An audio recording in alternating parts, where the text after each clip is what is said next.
4A requires the Independent Electoral and Boundaries Commission to conduct continuous voter registration. Yet since 2022, the IEBC has suspended this process, giving frivolous excuses while blatantly violating the Katiba and disenfranchising millions of youths who have attained the age of 18.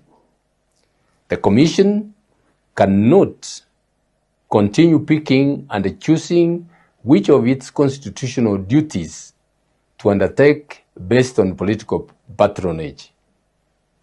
While IEBC has refused to conduct voter registration for years, it have enthusiastically cleared the nomination of Kithure Kindiki when he was elected as DP. Similarly, IEBC continues to frustrate genuine efforts by Kenyans to recall their members of parliament as provided for in the law. We demand that IEBC immediately commences the continuous voter registration process and conducts a mass voter registration campaign.